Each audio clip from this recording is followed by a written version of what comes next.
Uh-oh.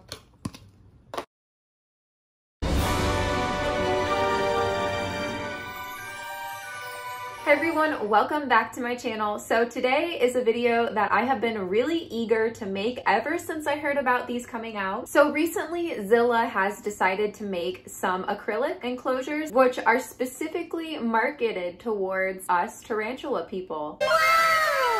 Rarely do we get the attention from pet stores or brands, so I was really intrigued when I found out that this was happening. Now, I'm going to be honest, it's pretty difficult to mess up a tarantula enclosure. Pretty much anything can be transformed into a tarantula enclosure, and honestly, that's a lot of fun of the hobby. But what about those keepers who don't really have that creative desire to continuously DIY enclosures? Well, we have critter keepers, and critter keepers are great. They're super effective.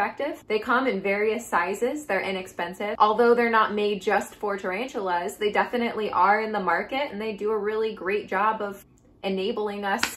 But regardless, some of us are a little bit more picky, and I understand that for sure. Personally, I like to DIY acrylic boxes for my slings from the Container Store. You can even find really good enclosures at Dollar Tree, Target, any place that sells food storage or animal crackers in the bins. Now we have another option, and I'm totally okay with having another option. Plus, I think I might like this, and I think you might too. Introducing the Zilla Micro Habitat. This is the arboreal, and then we also have terrestrial, and I believe these come in 2 sizes. I actually came across these by chance, so I was really thrilled. There was these, and then there was a larger option, which is great because this will be perfect for dwarf species and slings, and then the larger ones would be perfect for adults. So they did take that into consideration. These look pretty slick, I'm not even gonna lie. I'm gonna stop talking and we're gonna see if these are worth it.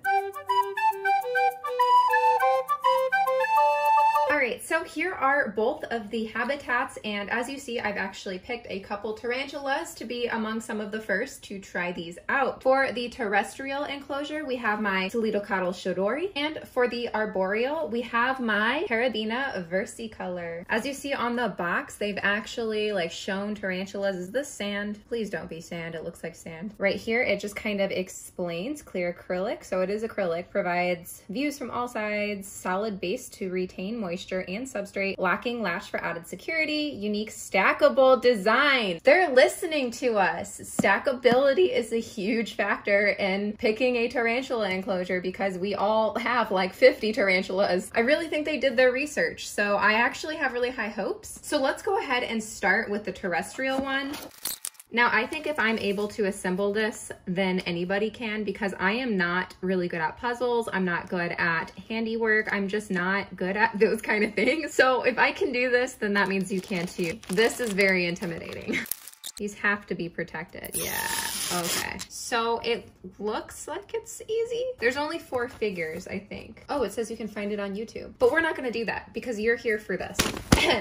Let me just do my job. I can do this. I can do this, right? Remove the clear protective film from each panel, okay?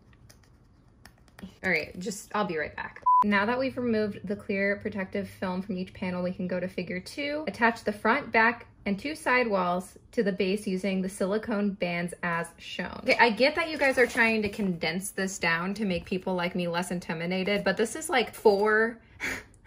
This is like 4 things that I have to do for 1 step. Come on. I wonder why these didn't come built already. It's like they were like, oh, they already like to build their enclosures, so we're just going to make them do it more. The heck? Okay, this is a side. No, that's not a side. This is a side. Oh, I can totally do this. This is so doable for me right now. There is, seriously, you guys, can you see this? There is a hair and it is in the acrylic. Look at that. What the heck? Oh my God.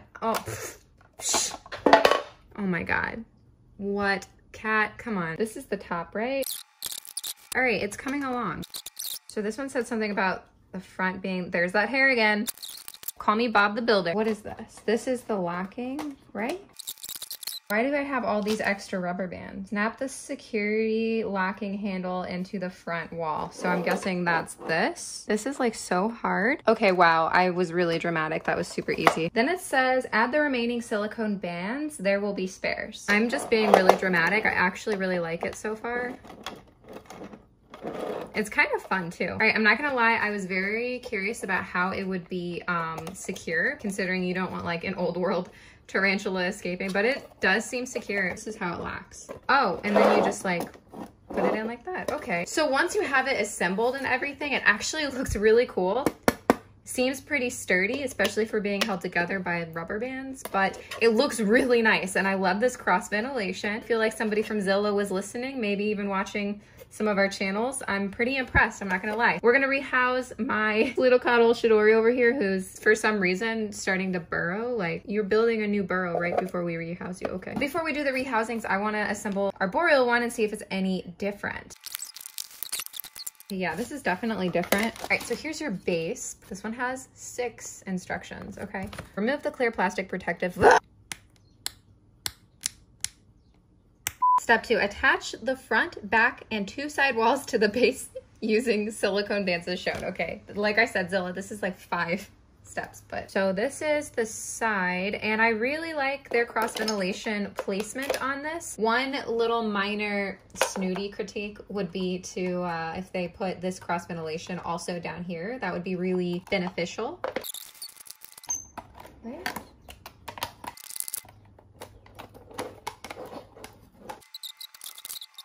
I did something wrong. Glad we figured that out. Okay. This, I think, is the last part. I actually really like how they made this door. Yeah, just like this. Look at that. All right, and then I just popped this little hinge on.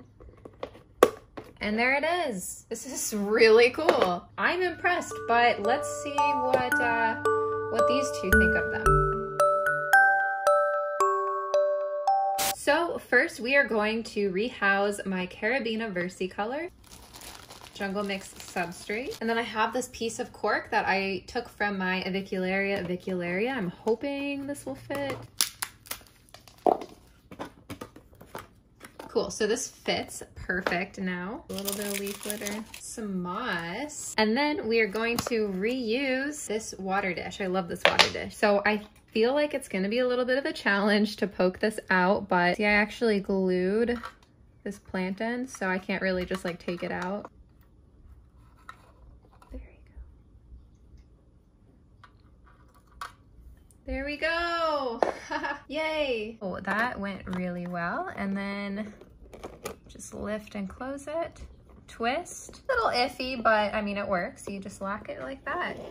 And there you have it. Wow. So I will say you do need to be very careful though about what kind of tarantula you put in here, or what size I should say, because I do see things that could cause an escape, like right here, if I can get it to focus. That little area, watch for places like that. For her, I don't think that's happening, but you do need to like be aware of that. So now that we have done the arboreal one, we are going to next try the terrestrial one.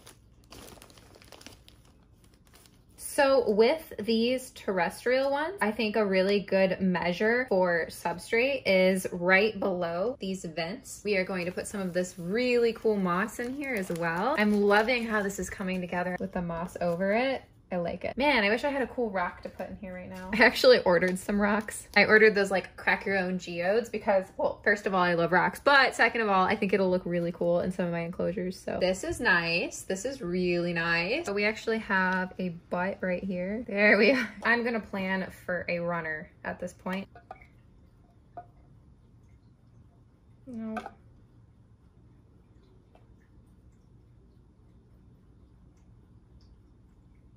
There we are. Oh, very scared.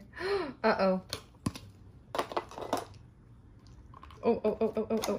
Oh, shoot.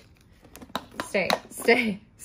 Bolty Toledo Coddle, my goodness. And this lid is probably going to spook it a lot. That was way more stressful than it should have been. There we are, look at this. This enclosure looks really nice. I think we're really gonna thrive in this. And also, as you saw, I had it in this because they like really like to burrow, if you didn't know that. So this is gonna be like a lot to burrow. Okay, so what is my final consensus? So this is the arboreal one, and these retail for about $25. You have to put it together yourself, but it's pretty easy to put together. I like the ventilation and I like the locking lid. But something interesting that I noticed was that the Amok box from the Container Store is actually almost the same size. Now this one's been modified to have a vent in the front, but keep in mind this enclosure cost me about $5, not including the vent, whereas this one cost me $25. Now, is that worth it? I mean, it really depends on your preference. I think it is, because the door, I really do like the door that you can open and shut. And this one is a little bit larger, but I don't mind this at all. So if I wanted to save $20, I'm not done yet. The terrestrial one, shockingly, is the exact same size of a model car box that we usually use to turn into an enclosure. It's literally the same size. These are the boxes that we get from Hobby Lobby, and they're made for model cars, and we all just kind of put ventilation in it with like soldering irons or drills. This one's $25. This one is about, I think, $7, but it's less if you use their 40% off coupon that they give you every week if you have the app. Literally the same size. And I like the lid better on this one, but I like the ventilation better on this one.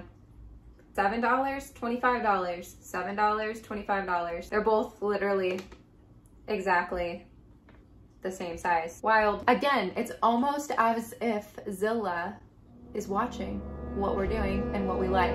I hope you guys enjoyed. I hope this was informative. I know a lot of people were really curious about these, including myself. This is not sponsored. 100% I bought these myself. I really do like them. I think that they are really cool. I'm really happy that a company seems to be paying attention to the tarantula people for once and marketing something towards us. It doesn't seem like that happens a lot. And yeah, they're pretty cool. $25, all right. 2 sizes. Remember, it comes in a larger size as well. I don't have a lot to complain about, honestly. I think they're pretty cool. So comment down below. Let me know what you guys think. Like this video if you enjoyed. Subscribe if you're not and you want to be. Don't forget I have an Instagram that I use probably way too much. It's @tarantula.cat. You can go follow me there. I also have a Patreon, Teespring, and podcast. It's all linked down below. Go check it out. Thank you guys so much, and I will see you soon.